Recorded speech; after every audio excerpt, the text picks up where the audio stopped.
Erev Tov, Beshem Hashem Naaseh Venatzliach. Donc voilà, déjà que ce cours sera pour la Refoua Shalema de Loïc, Michael, Israël, Ben Gisèle, Esther, ainsi que de tous les malades Jam Israël, et pour les Nishmat, l'élévation de l'âme de Nissim Ben Laetitia Azogi, ainsi que tous nos chers disparus. Donc voilà, vous avez demandé un cours sur la Emouna. Donc comme d'habitude, j'ai séparé mon cours en trois parties. Première partie, la source et la définition, d'où ça nous vient cette notion-là de Emouna, et qu'est-ce que ça veut dire clairement la Emouna, qu'est-ce que c'est. Deuxième partie, comprendre l'importance d'avoir la Emouna et la gravité de ceux qui ne l'ont pas.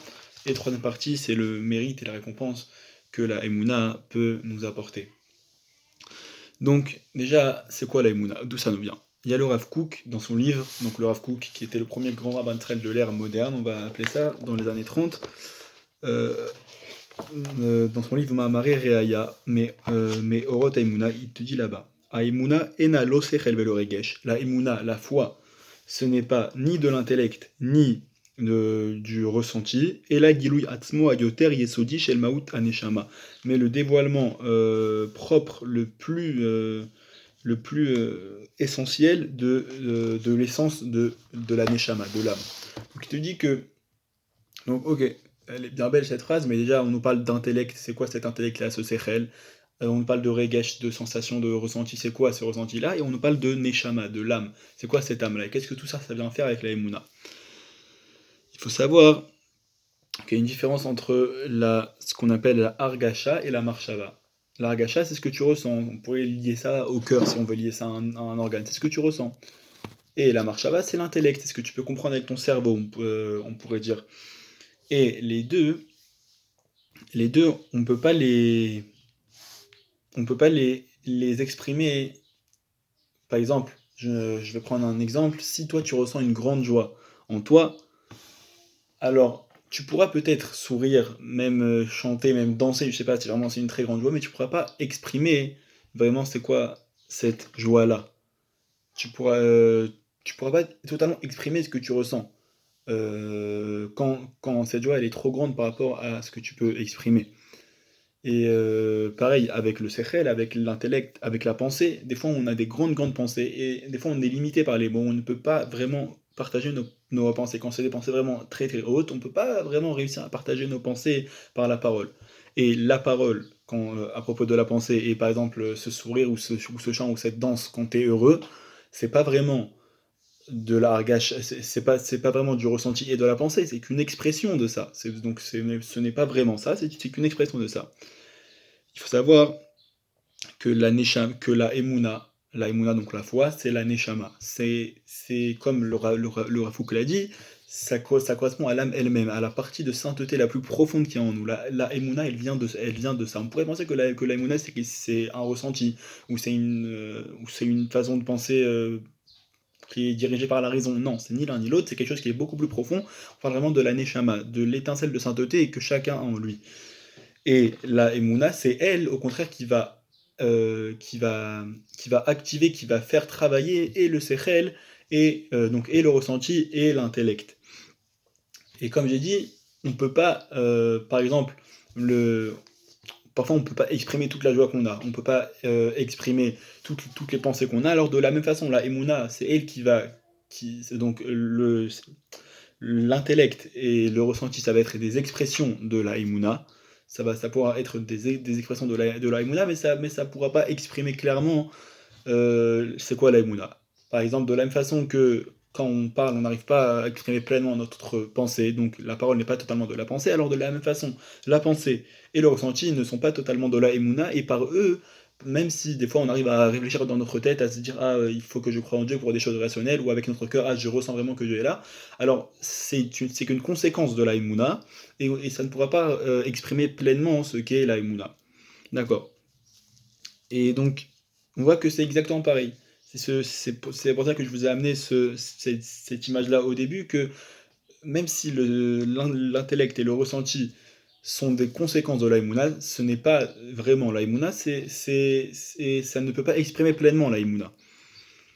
Donc c'est qu'un moyen, donc ça peut être un moyen à l'inverse, même si ce n'est pas une base de l'aïmouna, l'intellect et le ressenti, même si ce n'est pas ce qui dirige la Emouna, on peut s'en servir pour atteindre le niveau de Emouna. Par exemple, euh, avec le ressenti, c'est-à-dire comme on s'est regardé dans la nature et vraiment, enfin, ressentir dans des choses que vraiment c'est Dieu qui dirige le monde, ou avec l'intellect en étudiant la Torah, en étudiant d'autres sciences. Donc ça peut être un moyen d'y arriver, mais ce n'est pas ça qui crée la Emouna. Il y a quelque chose qui est assez bizarre, le Rambam qui se contredit lui-même dans deux endroits différents, dans ses propos. Le Rambam dans Sefer HaMitzvot, il te dit Mitzvah Rishona, la première mitzvah Asher I Atzivui, qui est le commandement Asher Tzivanu Be'amanat Ha'elokut, qui nous a ordonné dans la croyance de Dieu, de la divinité, chez Naamin, qu'on croit, chez Yesham, chez où il a l'école Animsaim, qu'il y a un nom qui est supérieur à toutes les créatures. Donc là, le Rambam nous parle vraiment de croyance, de croire. Donc on parle vraiment de croyance.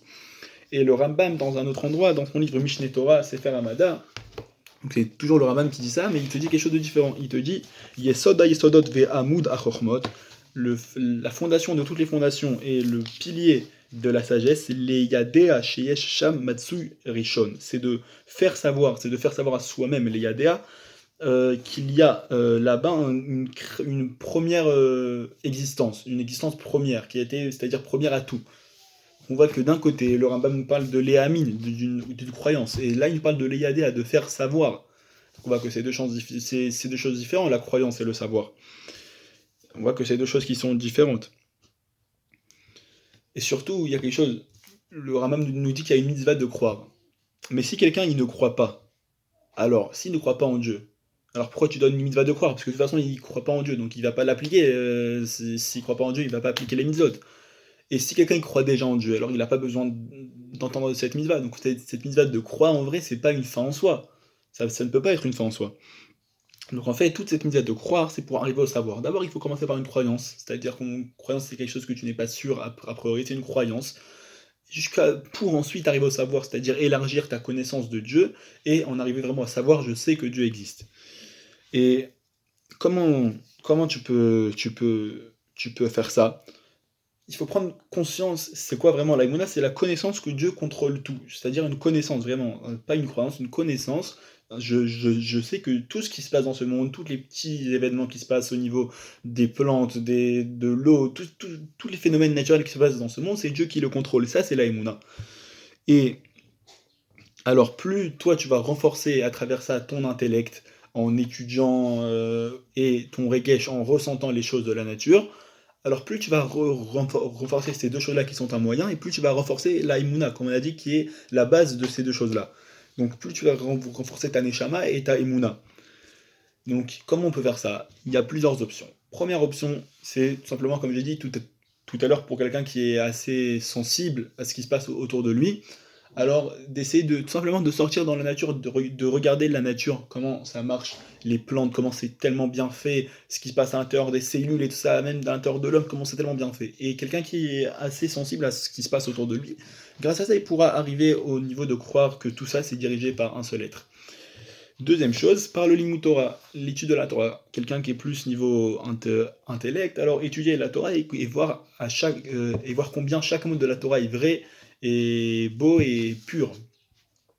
Et troisième chose, qui n'est pas destinée à tout le monde, c'est pas nous qui décidons, c'est des fois notre neshama, elle se réveille d'un coup comme ça. Il y a des personnes qui ont un réveil de leur neshama, de leur âme d'un coup comme ça, sans explication logique.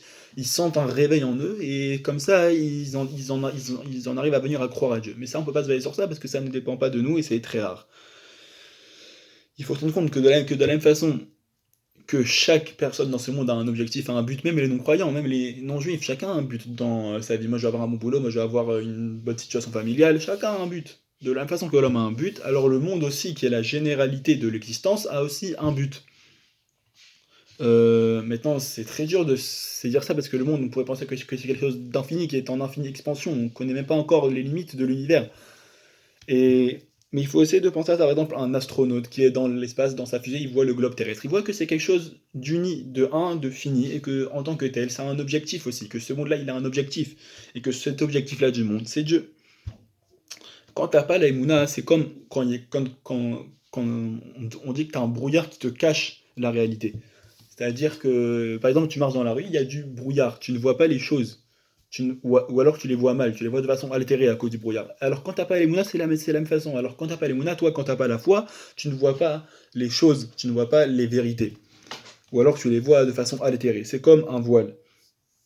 Et c'est comme puisqu'on a dit que la Emouna c'était la Neshama, c'était l'âme. La Emouna ça correspond à la Neshama, à l'âme, à cette force de spiritualité qu'il y a en chacun. Alors si toi tu ne crois pas, si toi dans ton être tu ne crois pas, tu n'as pas cette Emouna, cette foi-là, alors c'est-à-dire que tu sépares ton âme et ton corps. Tu sais, t'en viens à séparer ton âme qui représente une croyance innée, que ce n'est pas toi qui as le contrôle dessus, et ton corps parce que toi tu décides je ne veux pas croire. Donc tu sépares ton âme et ton corps. Et il faut savoir que l'aïmouna, comme j'ai dit, c'est quelque chose qui est inné à la naissance. Un enfant y croit, c'est pour ça que un petit enfant, tu peux lui faire croire tout ce que tu veux. Les chrétiens vont lui faire croire le Père Noël, je sais pas, on va lui faire croire d'autres choses. Un enfant, c'est quelqu'un qui est crédule, parce que l'homme naît avec une croyance, avec une tendance à croire, comme on a dit, parce que c'est en lui, c'est dans sa neshama, c'est dans son âme. Malheureusement, il y a des barrières qui, au fil de sa vie, vont altérer cette tendance-là à croire. Première chose, déjà, au plus jeune âge, c'est l'éducation. Quelqu'un qui naît dans une famille non croyante.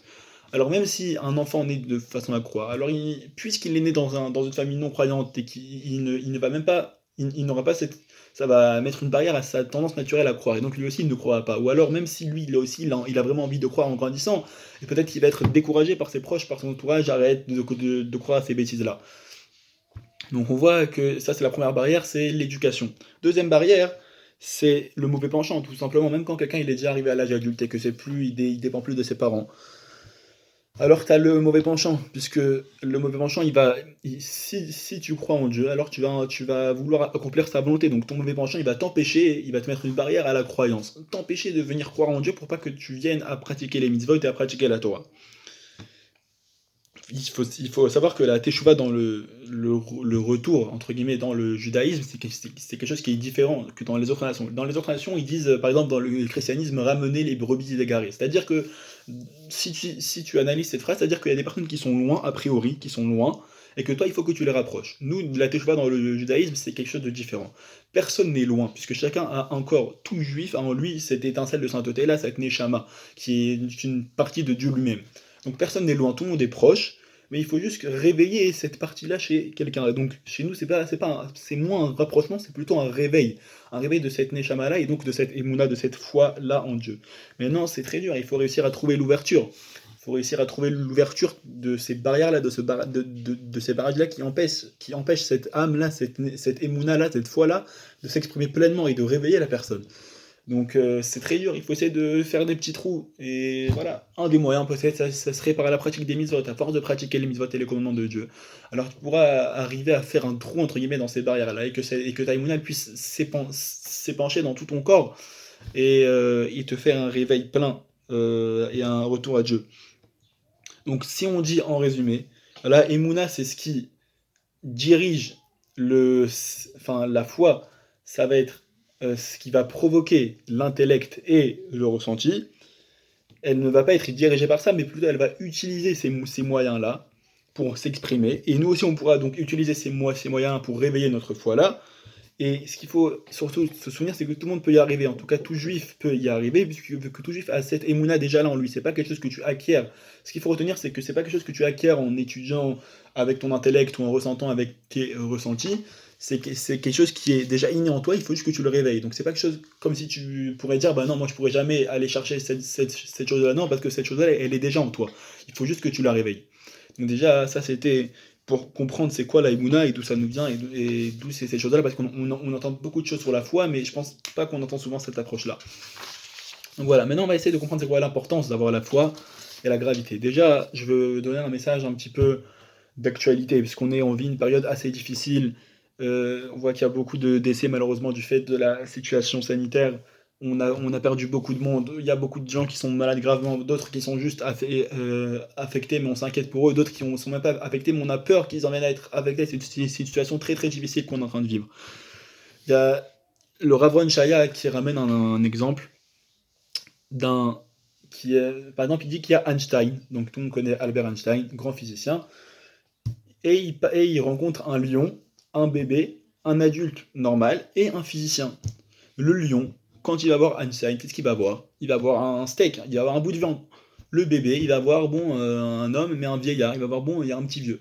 L'adulte, qui est un adulte normal, il va dire, ah, Einstein, peut-être qu'il va prendre un selfie avec lui, une photo, ah, tiens, c'est Einstein, j'ai déjà entendu ce nom et tout ça.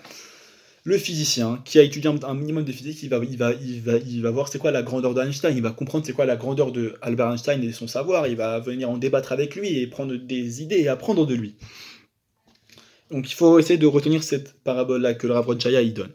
Euh, on est dans une situation très très dure. Il ne faut pas juste supporter la situation, de dire bon bah j'attends que ça passe, je reste en bidoude. Voilà, il ne faut pas juste supporter la situation.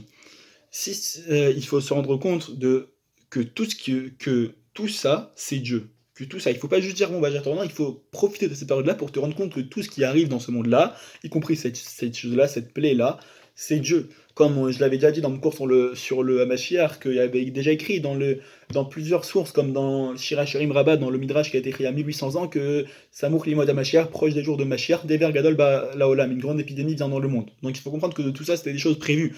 Donc profitez de cette chose-là pour se rendre compte que tout ce qui se passe dans le monde, c'est Dieu. Alors, il y en a qui disent ouais, mais comment ça se fait que Mashiach n'est pas encore là? Tout le monde avait dit Mashiach viendrait le mois de Nissan, viendrait à Pessah, il n'est pas là. On est déjà le mois de hier, il n'est pas là. Il faut savoir que on a dit, et tous les rabbins qui ont dit ça, ils l'ont dit, c'est un moment propice. Moi aussi, j'en avais parlé dans mon cours sur Mashiach, que oui, j'avais dit que le mois de Nissan, d'après la Gemara, serait un mois propice à la délivrance d'Israël. Maintenant, on ne peut pas savoir exactement quand ça sera. Peut-être que ça sera en Nissan, peut-être pas. C'est juste un moment propice à la délivrance. Et peut-être que cette délivrance a réellement commencé. Peut-être qu'on ne parle pas vraiment de tous les événements de la délivrance qui vont se passer en Nissan. Juste le début de la délivrance. Peut-être que cette délivrance a réellement commencé en Nissan. Donc on ne peut pas savoir exactement quand. Donc il ne faut pas se décourager en disant le Mashiach il est pas venu, le Mashiach il est pas venu, ça y est, ça sert à rien. Au contraire, ce n'est pas fini. Ce n'est pas fini, on est proche plus que jamais de la venue du Mashiach. Donc déjà avoir cette émouna-là. Et aussi, dans cette période, on pourrait avoir un manque d'émouna du fait qu'on voit toutes les souffrances qu'il y a autour de nous, on se dirait. Et on pourrait dire pourquoi autant de souffrances, pourquoi autant de gens qui décèdent, qui sont malades gravement, qu'on a peur, pourquoi autant de souffrances? On pourrait se poser ça, vraiment, on a perdu beaucoup de nos proches ces derniers jours. Pourquoi autant de souffrances? Tout simplement, une des raisons, on ne peut pas savoir, on n'est pas dans les comptes de Dieu, mais il faut se rendre compte aussi du côté, entre guillemets, si on peut dire ça, malgré tout le mal qu'il y a, positif. C'est-à-dire qu'il y a beaucoup moins d'impureté dans le monde. Il faut se rendre... Et en voyant ça, on peut comprendre que c'est Dieu qui envoie ça et que c'est pas juste un hasard qu'il y a autant de souffrance dans le monde. On peut comprendre que c'est Dieu qui envoie ça parce que d'un autre côté, ça sert à quelque chose, ce mal-là. Ce n'est pas un mal pour rien, entre guillemets. On voit le monde qui est dans un processus de purification incroyable. On voit qu'il y a beaucoup de... Les deux mots du siècle, on peut dire le vol et la débauche. Déjà, il y a beaucoup moins de gens qui travaillent, et même ceux qui travaillent sont limités. Donc il y a beaucoup moins de magouilles qui sont contre la Torah, de prêts, d'intérêts et tout ça. Il y a beaucoup moins de ces choses-là. Et il y a beaucoup moins de débauche aussi. On voit que toutes les boîtes de nuit sont fermées. Il n'y a plus beaucoup de gens qui sortent dans la rue, même quand les gens sortent, ils sortent assez couverts parce qu'ils ont peur d'être contaminés. Donc il y a de la tenue, il y a de la pudeur, il y a moins de débauche. Donc on voit que vraiment le monde est dans un processus de purification. Le monde est dans un processus de purification. Et de là, on peut voir que c'est vraiment Dieu qui veut ça. Dieu qui cherche à purifier son monde, entre guillemets. Il y a le Khatam Sofer qui te dit que à la fin des temps, l'épreuve de la fin des temps, ça sera une épreuve de Emouna, ça sera une épreuve de foi en Dieu. Ça sera ça l'épreuve de la fin des temps, c'est-à-dire juste avant ma chère, ça sera l'épreuve de croire ou de ne pas croire en Dieu. Et il te dit, c'est comme en Égypte. En Égypte, pareil, ils avaient eu la même épreuve à la fin des temps de croire ou de ne pas croire en Dieu. On voit qu'ils ont dû prendre un agneau, l'attacher au lit. L'agneau, c'était le dieu des Égyptiens, donc prendre au dieu de tous les Égyptiens l'anneau, leur dieu, l'attacher au lit, ensuite lui faire la shrita au bout de 3 jours et le faire griller. On voit il fallait avoir une grande foi. Ils ont dû avoir une grande foi en Dieu lors de la sortie d'Égypte. Alors le Khatam Sefer dit de la même façon que l'épreuve de la sortie d'Égypte c'était la foi, de la même façon que l'épreuve de la fin des temps, ça sera aussi la foi en Dieu. ce sera vraiment la foi en Dieu, et on voit encore plus que lors de la nuit de la sortie d'Égypte, lors de la plaie des premiers-nés, Dieu a interdit aux Juifs de sortir de leur maison. Ils étaient en bidoute. Ils étaient en bidoute. Bon, eux, ça a duré qu'une nuit, mais ils étaient en bidoute cette nuit-là. Il fallait pas vraiment, même à peine qu'ils ouvrent la porte, ils n'avaient pas le droit. Et donc on voit qu'on vit un petit peu de cette même situation-là, qu'on est en isolement et que voilà, c'est très très dur. Et c'est cette épreuve-là de la foi en Dieu. Et au contraire, donc voilà pourquoi je dis ça. Parce qu'au contraire, il y a des gens qui profitent de ce moment-là, entre guillemets, pour faire encore plus de mal. On voit, ok, on est enfermé dans la même maison avec les mêmes personnes et on commence à faire des disputes dans la maison, on détruit le shalom bayit, un couple qui se tape l'un sur l'autre à longueur de journée, des enfants qui en ont marre dans leurs parents, qui commencent à crier sur leurs parents, qui font pas du tout le kibbutz avem, le respect des parents. C'est-à-dire, au lieu de prendre cette période-là qui aurait dû te faire progresser, alors toi tu prends l'inverse pour devenir encore pire. Ça, quelqu'un qui fait ça, c'est qu'il n'a rien compris. Au contraire, il faut profiter de cette période-là pour faire tchouva, pour revenir à Dieu.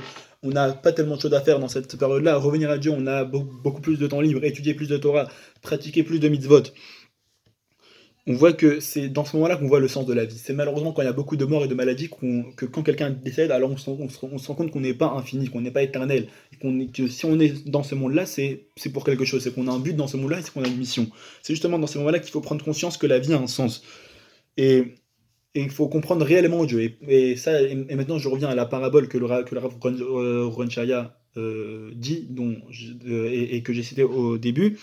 À cette parabole-là, il faut vraiment comprendre, essayer de comprendre Dieu. Pas comme le lion qui voit Einstein comme un steak, l'enfant qui le voit comme un vieillard, l'adulte simple qui dit ok c'est Einstein, comme le physicien, qui essaye de comprendre vraiment ce que Dieu attend de nous et ce que Dieu veut de nous, essayer de comprendre sa bonté et regarder autour de nous, essayer de voir ce que Dieu attend du monde. C'est maintenant qu'il faut essayer de voir ce que Dieu attend du monde et attend de nous, et tout ça grâce à l'aïmouna, grâce à la foi en Dieu, en gardant foi en Dieu, que tout ce qui se passe, ça vient de Dieu. Alors grâce à ça, même dans cette période difficile, on pourra attirer que du bon. Il faut vraiment profiter de cette période-là pour avancer vers Dieu et faire quelque part même en avant vers lui.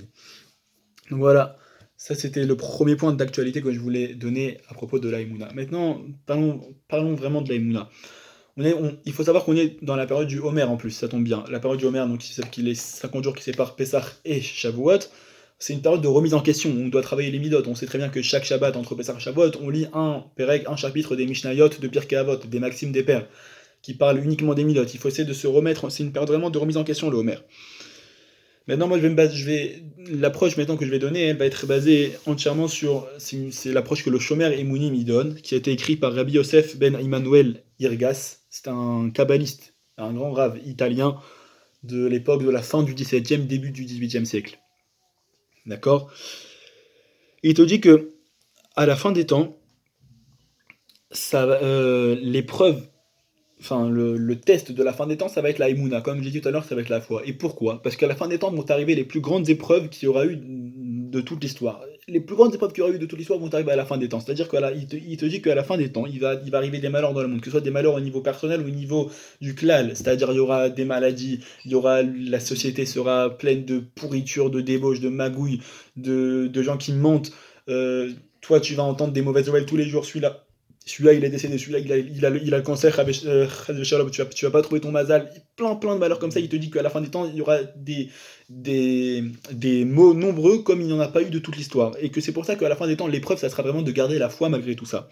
Il te dit Emuna Pshuta, il te dit une foi simple. C'est-à-dire pas, c'est quoi une foi simple? C'est-à-dire Dieu dit quelque chose, je le fais. C'est-à-dire pas commencer à réfléchir, peut-être que ça c'est Dieu, peut-être que c'est pas Dieu. Non, je crois en Dieu. Emuna Pshuta, une foi simple, comme un idiot. Vraiment comme un idiot, croire comme quelqu'un qui est bête. Je crois en Dieu. Vraiment ça, Emuna Pshuta.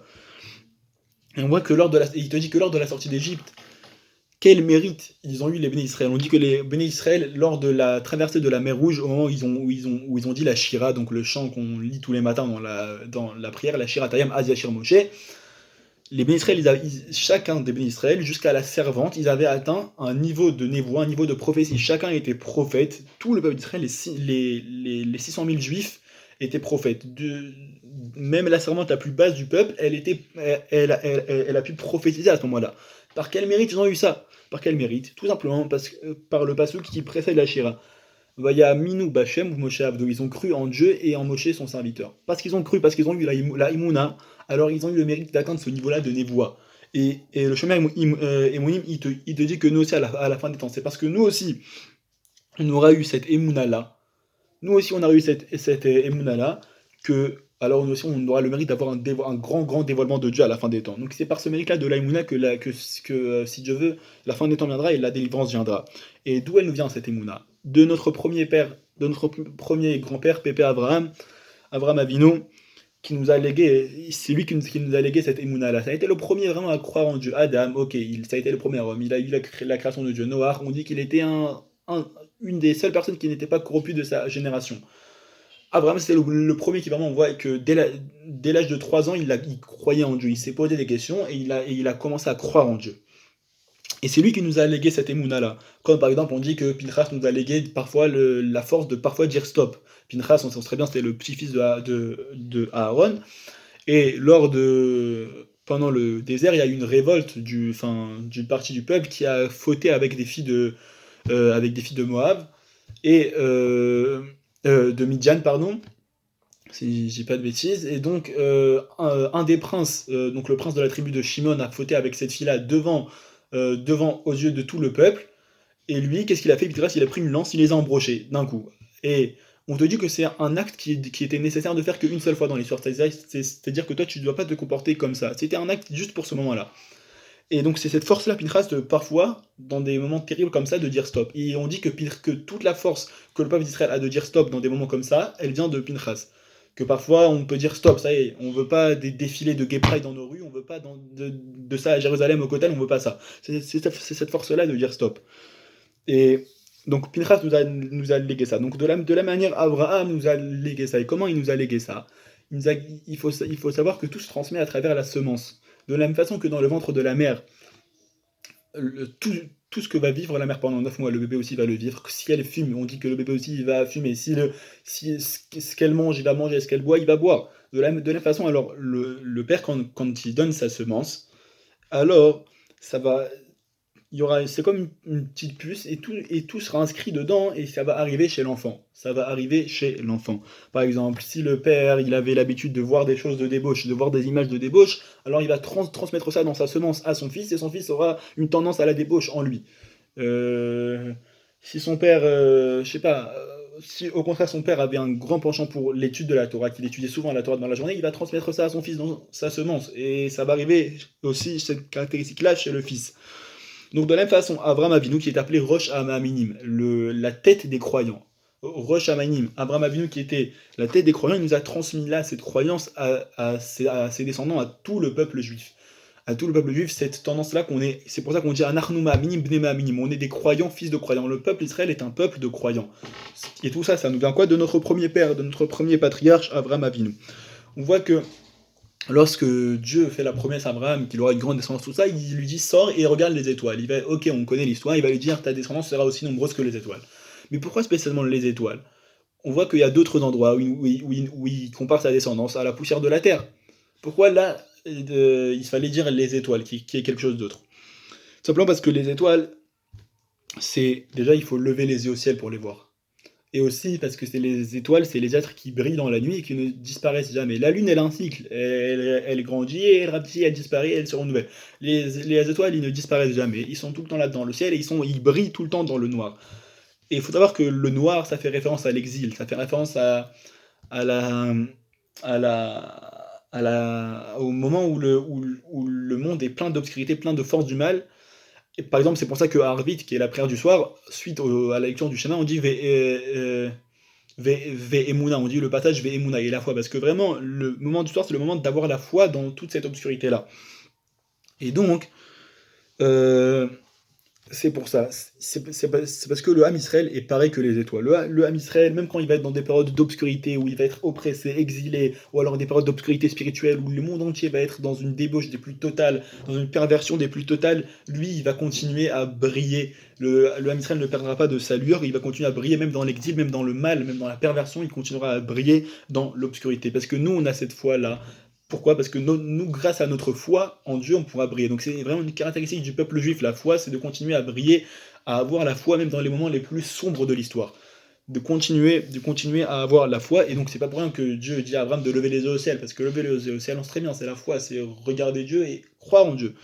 On voit vraiment que que c'est cette foi-là qui caractérise le peuple juif. Et on voit que suite à cet épisode-là, une fois que Dieu lui a montré les étoiles, Abraham il a écrit Ve'emin Bachem, et il a cru en Dieu. C'est-à-dire quoi? C'est-à-dire qu'avant il ne croyait pas en Dieu? Non. Maintenant il croit encore plus en Dieu. Il s'est renforcé. Une fois qu'il a compris que qu'il allait transmettre ça à sa descendance et que c'est par cette caractéristique-là de l'Aïmouna que sa descendance allait survivre à tous les exils. Alors il s'est renforcé lui-même encore plus dans l'Aïmouna pour pouvoir nous transmettre encore plus de foi à nous, à toute sa descendance. Il a écrit qu'à la fin des temps, Dieu se cachera. Dieu se cachera à la fin des temps, il ne sera pas dévoilé, il sera le plus caché possible. C'est-à-dire qu'il va agir encore, mais il va agir de façon cachée. C'est-à-dire que pas Dieu que Dieu l'homme ne va plus s'occuper du monde. Non, il va agir, mais de façon cachée, sans qu'on voit que c'est Dieu qui agisse. On voit que les mots qui frappent notre société aujourd'hui, c'est des mots qui pourraient paraître naturels. Un virus, je sais pas, même les crises économiques, les guerres. On voit que si on n'est pas un minimum croyant, tu te dis, bon, bah tout ça c'est naturel. Maintenant, nous, on sait que c'est Dieu qui tire les fils, entre guillemets, d'en haut. Et on te dit, et le Shomer Emonim, il te dit que pourquoi Dieu il sera caché, ça sera pour notre bien. Ça sera pour notre bien qu'il sera caché. Ce sera pour nous faire grandir dans ces moments-là, ça fera grandir notre mérite et notre émouna et notre foi. Quand on sera dans toute cette obscurité-là, dans tout ce froid-là, entre guillemets, dans toute cette perversité du monde, dans tous ces mots-là, ces épreuves, alors là, dans ces moments-là, notre émouna, notre foi en Dieu va grandir. Et donc c'est pour ça que Dieu se cache, parce qu'il veut faire grandir notre foi et pouvoir nous amener la délivrance. Et pourquoi? Parce qu'on voit que dans notre génération, on n'a aucune raison de croire. Tout est inversé, on n'a aucune raison de croire. Si on est un petit peu honnête avec nous-mêmes, ok, on croit en Dieu, on enlève ça de soi.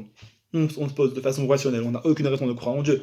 On a des Rechaïm, des impies qui sont qui sont au plus haut, qui sont riches, qui n'ont pas de problème avec leur famille, ils ont des enfants, ils ont tout ce qu'ils veulent, les plus gros pourris. On voit des grandes sadikim qui n'ont jamais fauté de toute leur vie, on n'arrive pas à comprendre comment un homme peut arriver à un niveau de sainteté comme ça, qui sont dans la misère, qui galèrent pour nourrir leur famille, que leurs enfants décèdent, Shalom, qu'eux ils décèdent tôt, qu'ils ont des maladies. On voit que ceux qui magouillent, ils sont au top, que ceux qui étudient la Torah, ils sont pas bien, ceux qui font de la débauche, ils sont au top, ceux qui se préservent de chemin Negia, des fois, ils ont des épreuves terribles dans leur vie. On voit que tout est inversé, tout est inversé. Donc on n'a aucune raison de croire, a priori, dans notre génération. Et c'est ça qui rend notre mérite de croire encore plus fort. Comme j'ai dit tout à l'heure, il faut de la emuna pshuta, la foi simple, c'est-à-dire comme un idiot. Il faut enlever le date, il faut enlever notre intelligence et essayer de réfléchir, est-ce que ça, est-ce que ça. Non, enlève ton intelligence et crois uniquement. Crois uniquement. C'est de la façon que Dieu a dit, va sacrifier ton fils unique, que tu as attendu 100 ans, que c'est qu'à l'âge de 100 ans, et que Sarah avait 90 ans, que tu as pu avoir un enfant avec elle, et que je t'ai promis que par lui, tu auras toute ta descendance qui sera un grand peuple. Je te demande maintenant de prendre cet enfant-là et d'aller le sacrifier. Abraham, il n'a pas essayé de réfléchir. Mais attends, c'est mon fils unique. Attends, tu m'avais promis que par lui, il y aurait une descendance. Non, Dieu a dit, Abraham a fait. Évidemment que c'est un niveau énorme d'aller sacrifier son fils, que c'est le niveau d'Abraham et qu'on n'est pas là. Mais nous aussi, on doit arriver à cette notion-là d'avoir la émouna sans se poser de questions, sans réfléchir. Dieu a dit quelque chose, je crois en Dieu, je ne me pose pas de questions. Je cherche même pas à faire l'intelligent, à réfléchir plus.